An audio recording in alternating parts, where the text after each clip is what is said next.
odeeffannoo kijibaa ittisuu ilaalchisuudhaan kan qophaa'e wixinee seeraa irratti mari'atee yaada itti dabalaaf koree dhaabbataa dhimmi ilaallatutti dabarsee jira. Kanneen yaada kennan irra hedduun seerri kun cimee akka ba'u gorsan kaan immoo seerri mirga ukkaamsuu akka hin qabnes hubachiisaniiru. Mallas Kaachootu gabaasee tujube. Wixineen seeraa sun jecha jibbiinsaa ni dhorka. Wixinee seeraa keeyyata arfaffaarra taa'ee akka jirutti jechoota jibbiinsaa sabaa himaa maxxansaa yookaan miidiyaa hawaasaa irratti barreeffama suuraa viidiyoo yookaan sagaleedhaan tamsaasuun dhorkaadha jedha. Keeyyati shanaffaanis ragaa kijibaa sabaa himaa maxxansaa yookaan miidiyaa hawaasaatiin suuraa barreeffama sagalee yookaan viidiyoodhaan tamsaasuun dhorkaadha jechuudhaan ragaa kijibaa uggura. Wixineen seeraa sun qaamotii seera kana cabsan adaba adda addaa akka irra kaa'amu murteesseera. Wixinee seeraa dhiyaate kanarratti miseensonni mana maree bakka bu'oota uummataa yaada kennaniiru. Irra hedduun isaanii wixinee dhiyaate laaffataadha yaada jedhu qabu. ሃይማኖታዊ አስተምሮ እንደ ጥላቻ ንግግር የማይከለከልበት ምክንያት ምንድን ነው? ለምንድን ነው? Barsiisi amantii akka jecha jibbiinsaatti kan hin dhorkamneef maaliif yeroo tokko amantiin inni kan tokko isa kaanirra caala jechuudhaan amantii isa kaanii gad xiqqeessuu tuffachuun akkamittiin akka jibbiinsaatti ni ilaalamu. Ogumii aartii tokkos barsiisuurra darbanii jibbiinsaan dubbiidhaan nama waraanu yeroo tokko kanneen bayii qorannaa dhiyeessan bayii qorannaati jedhanii kanneen jibbiinsa facaasan akkamittiin jibbiinsa jedhamanii hin ugguramanii jedhan. Manni maree wixinee seeraa kanarratti mariisaa erga xumuree booda yaadatti dabalaaf koree dhaabbataa dhimmisaa ilaalutti dabarseeraa jedha. Mallas Kaachoo ammahaa Finfinneerra. Koreen hojii raawwachiistuu paartii bulchiisa naannoo Somaalee bulchaa jiru Soodepaan walgahii hatattamaa gaggeesseen paartii badhaadhinaatti dabalamuuf murteessee jira. Addawaawiin dhiyeenya kana murtii dabarseen paartii gargaartonni paartii haaraa hundeeffamu keessa akka seenaniif murteessuunsaa ni yaadatama. Paartii Soodefaaf itti gaafatamaa dura taa'aa akka ta'an Mustafaa Mahammad paartiin isaanii sagalee guutuun fudhachuusaa beeksaniiru. Murtii koree hojii raawwachiistuu kun bor koree giddu galeessaaf gumii waliigalaaf dhiyaatee murtiin dhumaa kan irratti kennamu ta'uu Addis Chakkol Dirreedawaarraa gabaaseera. Buufata doonii Taajuraa karaa magaalaa baadiyyaa xiqqoo Vaalbaa jedhamtuun gama Awaash Arbaatiin Itoophiyaa walitti daandiin agarsiisu eebbifamuusaa Addis Chakkol gabaasee jira. Soraan dhiyeessa. Itoophiyaaf Jibuutiin duruu waan hedduun walitti daandan ammallee karaa baafatanii karaa dooniitiin magaalaa Taajuraa irraa walitti daanduuf karaa gam tokkoon hojjetanii kaanillee eebbisuu jiran. Ministeera geejjibaatti akka daayirektarii odeeffannoo jedhetti daayirektarii odeeffannoo Indaalkaachoo Tsaggaayee jedhetti gama Jibuutiiti hojiitu yaayyuu fixanii gama Itoophiyaallee fixuutti jiran. Karaa kana Jibuutii Taajuraa irraa haga Samaaraatti piroojeektii mootummaa Jibuutii hojjetu Itoophiyaalleen gama ofiitiin horii qarqaarsan argatteen hojii tan fixuu jirti. Hojii karaa kanaatiin Itoophiyaan gamii kaabaa faayidaa guddaa irraa argatanii jedhan daayirektarii odeeffannoo ministeera geejjibaa naannoo Tigraayilleen hojii tanirraa akka biiroon ijaarsa naannoo Tigraay jettutti faayidaa guddaa irraa argachuu danda'an. Karaa namaa gabaabsa gatii namaa xiqqeessa buufata doonii kadibiillee argachuu danda'ani. Kanaafuyyuu hojiin tun ariitiin dhumachuu maltee jette itti gaafatamtuun biiroo ijaarsa naannoo Tigraay aadde Almaaz Gabree Tsaadiq.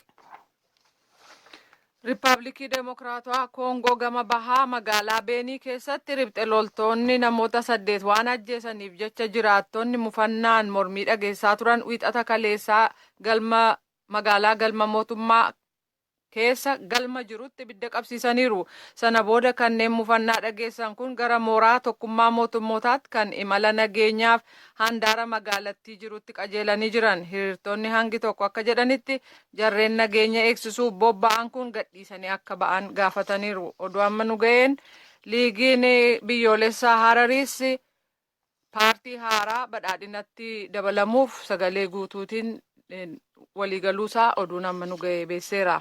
Ameerikaan ambaasaaddara ishee Sudaan kibbaarraa waamtee jirti. Kunis gareeleen wal waraanan wal ta'uun mootummaa akka dhaabaniif beellamni kenname 12 waan darbeef ta'uu ministiriin dantaalaa Ameerikaa beekseera. Ambaasaaddar Toomaas Hushek akka jedhanitti hariiroo Ameerikaan mootummaa Sudaan kibbaa waliin qabdu keessa deebi'anii ilaaluuf akka ta'e ibsaniiru. Ministiriin dantaalaa Ameerikaa Maayik Poompeyoo Tiwiitarii irratti akka barreessanitti nagaan bu'ee ce'umsi siyaasaa milkaa'aa qabu argamsiisuuf deeggarsa kutaa sanaa waliin ni hojjannaa jedhaniiru. filannoo naannoo kan kaadhimamtoonni mormitootaa barcuma irratti dorgomaa jiran 100 keessaa harka 90 ta'an itti injifatan kun uummanni bulchiisa kootti kan hin gammanne ta'uu na agarsiisa jechuudhaan hooggantuun Hong Kong Kaarii Laam beeksaniiru. Laam akka jedhanitti kanneen sagalee kennan kun hanqina bulchiinsaa kan calaqqisan yoo ta'u hiriirri hokkaraan guutame garuu dhaabachuu qabaa jechuun gaafatan. Dhimma hokkara kaasisee irratti uummata waliin marii gaggeessuuf yaada duraan dhiyeessan irra deebi'anii kan yaadachiisan yoo ta'u garuu qabxii irratti dubbachuuf jiran garuu lafan keenye. Masaraa Waayit Haawusiif gorsaa seeraa kan turan Doonaald Makkaan waamicha dhiyaateef kabajuudhaan pireezidaant Tiraamp aangoorraa kaasuuf qorannaa gaggeeffamuuf ragaa ba'uu akka qabaniif abbaan murtii kan federaalaa wiixata kaleessaa galgala murteessee jira. Abbaan murtii Keetaanji Jaaksan akka jedhanitti pireezidaant Tiraamp aangoota ammaas ta'ee kan ammaan duraa dhiyaatanii ragaa akka hin baane gochuuf aangoo tokkoyyuu hin qaban jedhaniiru. Bulchiinsi Tiraamp murtii abbaa seeraa kanarratti oliyyannaa dhiyeeffachuuf jira. Abukaatoon Makgahan garuu akka jedhanitti waamicha mana maree fudhatee ni dhiyaata. Aangoota dhiyaatan ragaa ba'uu didan immoo ministeera dantaalaa Ameerikaa Maayik Poompeyoo gorsaa waa'ee nageenya duraanii Jaan Baaltaniif eeggataa hoogganaa bulchiisa Waayit Haawus ta'uun beekameera. Oduudhumaa pireezidaantii Yuunaayitid Isteetsi Doonaald Tiraamp ministeerii ittisaa biyyaa keessaa hooggana jiru jijjiiruu kan ilaaleen yaada waldhahaa wiixata kaleessaa dhiyeessanii jiru. Kunis garee shororkeessotaa Iraaq keessaa kan ilaaleen duula waraanaa gaggeeffame keessatti miseensi humna galaanaa Ameerikaa hojii naamusaan alaa hojjate jedhame sana gidduu seenuuf sababaa dhiyeeffataniin ture. Dilbata darbee namni siviilii sadarkaa olaanaa kan humna galaanaa Yuunaayitid Isteetsiif hojjetaa ture Riichaard Spencer hojii irraa ari'amuu kan ilaaleen Tiraamp oduu gabaastotaa Waayit Haawus keessatti akka ibsanitti waa'ee isaa yeroo dheeraaf itti yaadaa turre jedhu oduun keenya kanuma.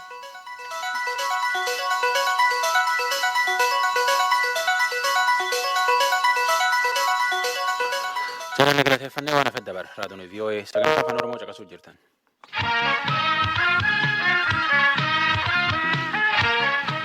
Kalee Naqamteetti ajaja poolisii tokko ijjeessan. Namni ijjeessan kun akka maatiin isaanii jedhetti Inspektar Caalaa Nagariiti.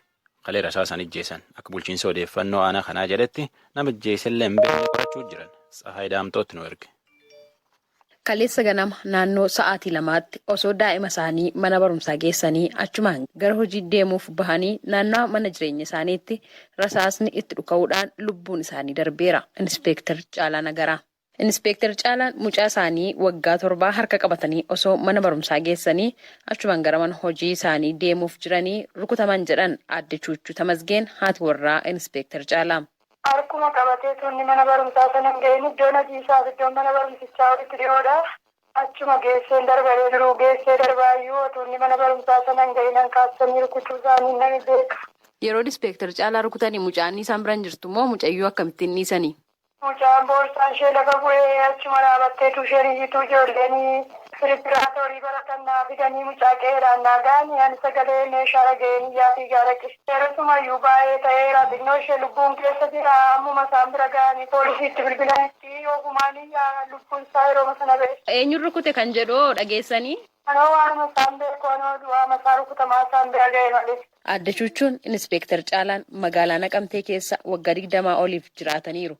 Hojii mootummaas hojjechaa turan hanga guyyaa kaleessaa addunyaa kanarraa du'aan boqotanitti kan jedhan harka abbaa warraa isaanii eeggatanii akka bulanillee himaniiru raadiyoo sagalee Ameerikaatti. Anoo akkuma isaanii eeggatee tokkoyyuu hin qabu manuma jireenyaayyuu dhiyoo manaa ijaarsi ijoollee 4 hin qabu. Barachaa ma jirti mucaan koo tokko samee darbee eebbifamte hojiin argannee isheen tokko yuunivarsiitii jirti. Mucaan ammoo 11 reefuu barataa iskuulii. Xinnoon immoo ishee waggaa 7 geessaa jiru reefuu kutaa tokko. Obbo Asfaaw Nagaraa obboleessa Inspektar Caalaati quxisuu isaanii. Du'uu Inspektar Caalaatiin naasuu guddaan itti dhaga'amuu fi gadda keessa jiraachuu ibsani. Inni isaarra caalchisee nama hojii isaa jaallatudha. Yeroo baay'ee maammaaf dabdi namni maaf olsaamanan jira bakka ofiisaa manaa gandaa keessaa yoo xinnaa ta'e waggaa 15 aanallee dabalatee an obboleessaadha. Isa tokko baasee nama barsiise. Maatii isaa dabalatee akkuma isaa eeggannee miindaa masaa sanaas qabee achi qabee nama jiraatu qaba. Nama waan nama barbaadu tun taane quuqama sabaa nama qabudha. Nama sabni kumaadwa maana mikarate hafa maaliif nuni oromoo maafachiisa maaliif nama lolaa jira bakka yeroo ta'u kana namoota dalgaa dhiiman biratti waajjiroo nutti fakkaatu. Battala Saandu'aanitti odeeffannoo isinii kenne moo nama argeetu dhufee isinitti hime? Odeeffannoo mucaatinnoon naastirraanii baabaa kun sammuusaatti dhukaneetti bakka karaa dhukkuu barbaadii sammuusaatti itti dhukaasanitti itti naqamee naa jechuun qaamaan beekna namni biraan jiru. Daa'ima biraan qabaneetti kan mucaan maal beektu mucaan ofiin beektu bakka mucaan amma noormaalimmaa sheeyyoon mucaara kana yaada'u naqabanii baabaa kun irraa ajjeesaniitti bakka mucaan kanaachi namni argee jiru. Ni argisiisu ciramaadha. Doonni itti lubbuunsaa darbe karaa walakkaa manneetii namaa gidduuttidha. Naannoo sa'aatii lamaati. Kan naannoo sa'aatii lamaa jechuun namni lamaa kaasee yoo akka barbaade maali karaan sun jajallataa ta'uyyuu karaa hawaasni irra deemudha. Karaa namni bakka heddummatee irra deemudha karaan sun. Inspektar Caalaan bulchiinsa magaalaa Naqamteetti qajeelcha poolisii magaalattiitti raawwataa nageenya naannoo mirkaneessuuti. Kutaa bulchiinsa magaalaa dabalatee hanga qajeelcha poolisii magaalichaatti gita hojii garaagaraa irratti ramadamanii hojjechaa turanii kan jedhan ammoo obbo Dassaaleny Bokonjaati. Itti gaafatamaa waajjira sabquunnamtii bulchiinsa magaalaa Naqamtee. Yakkaara hojjechaa turanii kutaa bulchiinsa Kalsoos hojjechaa turanii kutaa bulchiinsa Burqaa Jaatoos hojjechaa turanii amma immoo qajeelcha poolisiitti jijjiiramanii qajeelcha poolisii magaalaa irratti hojjechaa jiranii lubbuun isaanii darbe jechuudha guyyaa kaleessaa ganama sa'aatii 2 keessa. Akka obbo Dassaaleny jedhanitti Inspektar Caalaan kaleessa rasaasaan rukutamuu malee eenyu maaliif akka rukute ammatti wanti addaan baafame hin jiru jedhan. Qorannoo hojii wal qabatee abaluutu rukutee abaluu jedhama waan jedhamu irra hin geenye baasee namni kun rasaasaa rukutame kuusaatii hojiin qaama gama nageenyaatiin hojiin teeknikaa qaama hojiin opereeshinii immoo kan itti fufee jirutu jira yeroo hangamnaatti abaluutu rukutee lubbuusaa dabarsee kan jedhamu qorannoon addaa of dandeessisuu adda baasee jiru. Sirni awwaalcha Inspektar Caalaa kaleessa waaree booda magaalaa Naqamteetti raawwatameera kan jedhan obbo Dassaaleny yakka ajjeechaa Inspektar Caalaa nagaraa irratti raawwatame qaamni nageenyaa qorachaa akka jirus ibsaniiru. Gabaasa Raadiyoo Sagalee Ameerikaatiif Tsahaay Daamxoo Finfinneerraa. Raadiyoo VOA sagantaa afaan Oromoo caqasuu jirtan waan itti aanan dabar paartiin Tigraay bulchu TPLF addawaayuun paartii haaraa dhaabuuf walitti dabalamtee badhaadhin jedhanii tanaaf itti daaramuu dinnee jedhaniitiin dubbatan taatullee dhiyootu hora guddaa yaamuuf furfoo jiran abbootiin siyaasaa ammoo paartiin tunin wal'aa paartii dhibii waliin qaban diiduma baafatanii agarsiisuu jiranii jedhanii Bulgeetaa Asbaatii fi Iskindar Fireewwattu nu ergeetu jubennutti. Paartiin Ihaadeeg 3 diigamanii paartilee gargaartota kabiroos dabalatanii walitti dabalamuuf qophaa'anii jiru. Paartileen gargaartota Ihaadeeg keessaa tokko ka ta'e Uwahaat garuu walitti makamuu kana raggaasifne. Hayyoonni fi xiinxaltoonni siyaasaa akka jedhanitti kun kan mul'isu Uwahaatiif paartileen miseensota ta'an kanneen biroo gidduu adda addummaan jiru mul'inatti kan itti bahee ture. Daayirektarri olaanaan garee Inisheetiif Afrikaa jedhu obbo Kibur Gannaa hayyoota kana keessaa tokko.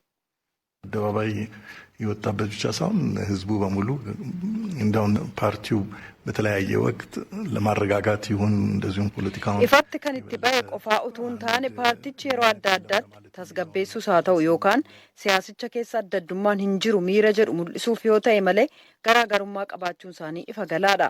Paartii itti gaafatama sadarkaa olaanaa qabu akkasiitiin dhoksaadhaan hanga dhumaatti uummata dogoggorsuudhaan deemuun irra hedduu uummata kan gaddisiise jedheen yaada.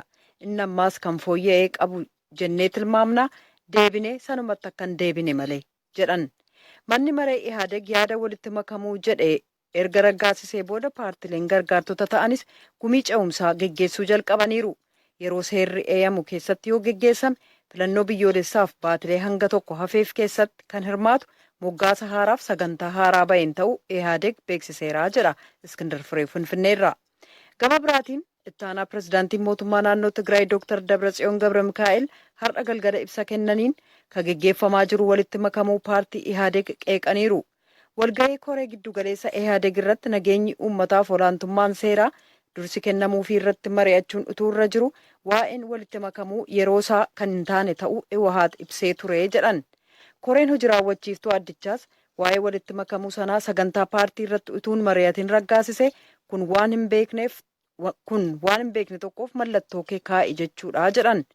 Dhaabonni gargaartota Ihaadeeg martinuu utuun mari'atiin dhaabonni deeggartoota ta'an mari'atanii akka raggaasifamu ta'uusaaf ragaa qabnaa kun immoo akkaataa hojiitiin alaa jedhan. Kanaaf yeroo ammaa uumamaa kan jiru walitti makamuu utuu hin taane paartii haaraatu uumamaa jira sababiinsaas kan duraan ture sagantaa ihaadeg kana hin simatu jedhan. ወያነ ዲሞክራሲ ዝበሃል ክቕፅል እዩ ዝብል ቃል በቃል ኢና ወዲና ሐዋሳ gumii hawaasaatti geggeessame irratti deemokiraasiin warraaqsaa akka itti fufu murteessine kun amma cabeera akkuma beekamu ihaatis haa ta'u ihaadeg kan filataman sagantaadhuma kanaani mootummaan hundaa'us sagantaadhuma kanaan hojiirra oolcha hanga filannoon ga'utti kanaan deemuu qaba amma walakkaa ga'ee danqamaa jira kanaaf amma ihaadegiin ta'uu qaba paartii haaraan maalin kan inni filatamee bulchu amma kan uumamaa jiru walitti makamuutu hin taane paartii haaraadhaa jedhan. dhimma paartichatti dabalee naannoo sana keessatti gaaffii uummatichaa misoomaaf bulchiinsa gaarii deebisuuf hojjennaa jedhan Dr. Dabratsiyoon walitti makamuu laalchisee qeeqaaf mormii ka'ee jiru waajjirri ihaadeg yeroo dheeraadhaaf haalaa ture jedha Mulgeetaa Tsibahaa Maqaleerraa.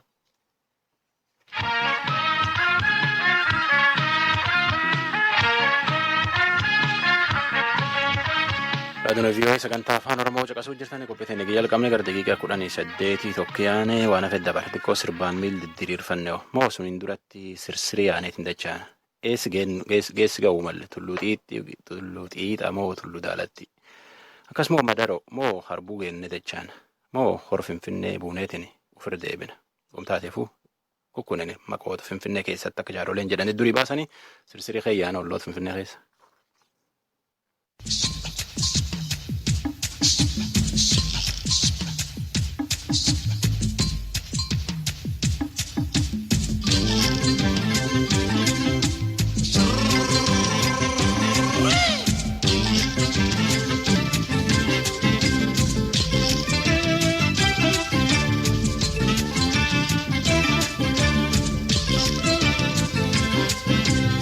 Ya sirri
galateeffannee nafi dabarra.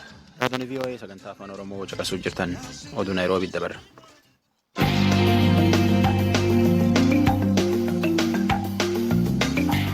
Akka dhaabii baqataa qarqaaru UNHCR jedhetti baqattoota Itoophiyaa keenya jiraatan keessaa 4,000 olitti biyya ofiitti galuu fedha. Akka oduu himaan UNHCR Rose Ogaalooti bulchoota dhibiin jedhanitti kana keessaa namni 2,000 oli foormii guutuu jira. Galma Daawwititti Naayiroobii nu erge. Lammiilee Itoophiyaa baqattummaan Keeniyaa jiraatan 27,000 keessaa 4,500 biyyatti deebi'uudhaaf fedha qabu jedhe jaarmayaan baqattootaa UNHCR. Dhaabbatichi akka sagalee Ameerikaaf beeksisetti hojii galmee warra biyyatti deebi'uu barbaadu galmeessuu haga yoonaa gaggeeffameen baqattoonni 2,200 galmaa'uu beeksise. Prozogolaa itti aantuun dubbiimtuu UNHCR kadamee Keeniyaa baqattoonni kun murtee kanarra ga'an dhiyeenya kana dhaabbati UNHCR mootummaa Keeniyaatii fi imbaasii Itoophiyaa Keeniyaa jiru waliin marii erga taasisaniin boodadhaa jedhan qaamoleen sadeen jechuun UNHCR imbaasii Itoophiyaa Keeniyaa jiruu fi mootummaan Keeniyaa baqattoota buufata baqattootaa Kaakumaa fi Daddaab jiran duuka marii erga gaggeessanii as Naayiroobitti waliigaltee baqattoota kana biyyatti galchuuf walii mallatteessanii turan. Waa'ee walgahii Daddaabitti gaggeeffamee ture bakka bu'aa hawaasa baqattoota Oromoo Daddaab gaafannee akkas jedhan. Dhugaadha. Imbaasiin Itoophiyaa dhufee baqattoota Itoophiyaatiin wal argee jira. Guyyaa tokko sa'a gabaabaadhaa fi kan dhufanii irra guddaa namoota biyya galuu fedhii qabu fa'aadha kan walgahii sanarratti hirmaate. Akkasuma bakka bu'aan gariin illee dhaqanii kan hirmaatan ni jiru. Malee hawaasa bal'aallee hin hirmaachifne yeroo gabaabaadha. Yaa ta'u warra fedhii qabu warra galuu fedhii qabu ammatti ni galla keessaayyuu baay'inaan baqattoota Sumaalee Itoophiyaati. Namni Oromoo nama xiqqaadha. Akkasuma gosni dhibii gammaanyoo gosni dhibii nama gammaa ni galla jedhe baay'inaan hin jiru. So warra san argee jira waliin dubbatee jira yeroo gabaabaaf illee ta'u. Baqattoota akka galmaan quban qaba naannoo yeroo tokko yuuni kan walgahii teenye namni 500 gammaa galmaa'ee mallatteessee jira. Namni 500 eegamaa jira walumaa gala naannoo 2,000 kun akka fedhii qabu dubbatanii jiran namni galuu fedhu. So ammatti piroosesiin biraa wanti eegalee humtuu hin jiru jechuudha. Akkasuma malee guyyaan isaan deeman wanni fata'eef humtuu hin jiru guyyaa kana deemtan wanni jedhamu. Haala baqattoota Daddaab yoo himan bakka bu'aan kun baqattoonni filannoo dhibii waan hin qabneef kanaaf dirqisiifamuu hin hafnee jedhu. Jalqabumaa guddoo dhiibbaa godhaa turan yookaan biyya galaa yookaan Kaakumaa deema waan jedhu kana. Sababa kanaaf yeroo hedduu isaan waan kana encourage godha namni akka yookaan biyya galu yookaan immoo Kaakumaa deemu Daddaab kana mootummaan waan hin cufne jedhuuf yeroo gabaabaa keessatti akka baqattoonni furmaata argatan akka isaan jedhanitti jedhaa jiranii. Kanaaf nullee fedhii irratti akka hundaa'u wanni cuftuyyuu akka baqattoota humnaan hin oofne baqattoonni akkasuma fedhii hin feene illee akka murteeffanne fedhii isaaniitti irratti hundaa'e murtii fedhii isaan irratti murtaa'e kan boru isaan hin miine akka tasgabbiidhaan odeeffannoo gahaa argatan murteeffataniif kan waliin dubbataa ture. Baqattoonni Oromoo Kaakumaa jiraatan garuu marii ga'an baqattootaa fi UNHCR imbaasii Itoophiyaa fi mootummaa Keeniyaa jidduutti hin taasifamne jedhu Obbo Jundii Mohaammed jiraataa buufata baqataa Kaakumaati. Nu akka baqataatti kan akka yaada kiyyaatitti nu akka baqataatti dhufanii anamma akka mataa kiyyaatti wanni nutti dhufee nu haasofsiise fi namni haasofsiisanillee namni qaamaan argina hin jiru sila namni imbaasii yoo gad dhufe bakka bu'aa uummataa yookaan jaaroolee walitti qabee haasofsiisee yaada uummataa fudhata. Amma akka dhuunfaatitti nama dhuunfaa yoo isaan dubbisaniin alatti wanni akka uummataatitti bakka bu'aa uummataa jedhanii isaan fudhatanii dubbisan qabata dhugamatti hin jiru Kaakumaa keessatti. Yoo gara fuula duraa immoo yaada akkasii qabaatan uummata wajjin mari'annee waan uummanni jedhu marii uummataati waan deebii itti kennamu. Ammaaf immoo wanni nu bira gahee fi wanni nu argina hin jiru garuu feesbuuka gubbatti agarru akka waan uummata kana dhufanii mariisisanii fedhii uummata kanaan uummanni kun galuuf murteeffatee tokkotti wanni isaanitti irratti feesbuuka isaanitti irratti barreessanii wanni kun dogongora guddaadha lubbuu namaatti irratti murteessuudha ikonoomikaalii saayikooloojikaalii namni kun miidhamaadha namni baqataan as jiru kuni baqataa kanarratti odoo dhufanii fedhii isaan haasofsiisii yaada ofii barreessanii uummata kana sammuu isaanii jeequun immoo baay'ee dhiibbaa guddaa uummata irratti hojjetan jedhee ilaalan akka mataa kiyyaatti. Obbo Jundii baqattoonni Kaakumaa jiraatan waan kana akkamitti ilaaluu jedhee gaafadheen ture. Tokkoffaa haalli biyyattii teenya keessa jiru yeroo ammaa biyyi mataa isiitiifuu haalli uummanni biyya jiru tasgabbaa'ee jiru.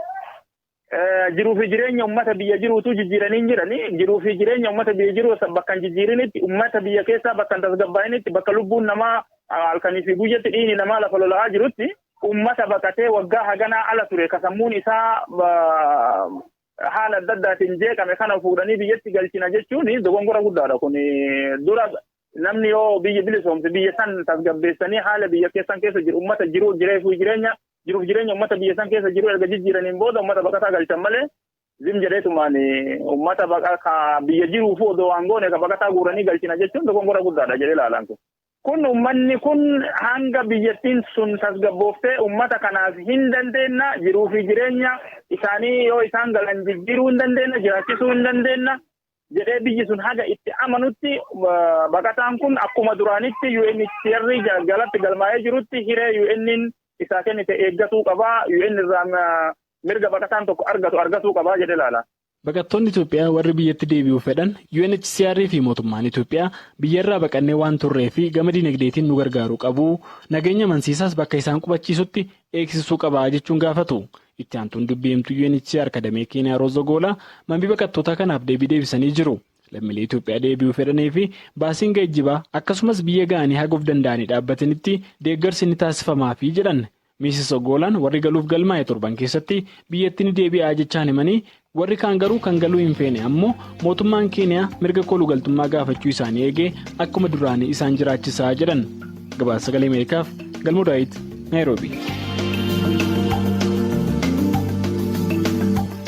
Dhaggeeffattoota keenya mataa oduun irra deebi'ee dhageessaa manni maree bakka bu'oota uummataa kan Itoophiyaa jecha jibbiinsaa fi odeeffannoo kijibaa ittisuu ilaalchisuudhaan kan qophaa'e wixinee seeraa irratti mari'atee yaadatti dabaluuf koree dhaabbata dhimma sana ilaalutti dabarsee jira. Koreen hojii raawwachiistuu paartii bulchiisa naannoo Somaalee bulchaa jiru Sodeepaan walgahii hatattamaa gaggeesseen paartii badhaadhinaatti dabaluuf tolee jedheera. Gama kaaniinis liigiin biyyoolessaa Harariis akkasumatti dabalamuuf tole jedhee jira. Buufata doonii Taajuraa karaa magaalaa baadiyyaa xiqqoo Vaalvaa jedhamuun gama Awaashaa Arbaatiin Itoophiyaa waliin daandii wal argisiisu eebbifamee jira. Riippaabilikii Demokiraatawaa Koongoo gama bahaa magaalaa Beenii keessatti riphxe loltoonni namoota 8 waan ajjeesaniif jecha jiraattonni mufannaan ka'anii galma magaalattii keessaa gubaniiru san booda gara mooraa tokkummaa mootummootaatti qajeelaniiru.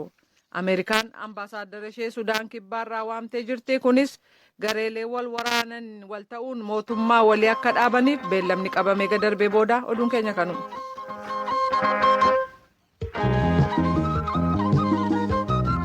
Raadiyoo VOA sagantaa afaan Oromoo caqasuu jirtan feesbuukii kennaa fi marsa intarneetii illee irraa qophii ni caqasaa gamkaan naayil sa'aatillee irra jirra hornaat voanews.comiin iimeelii kenna feesbuukii kenna illee tiwiiterii fi waan akka karra nu caqasuu dandeettani taadhatanuma nagaan nu bula ansoraa lakeesi sagantaa afaan amaaraatti itti aanammaan tana.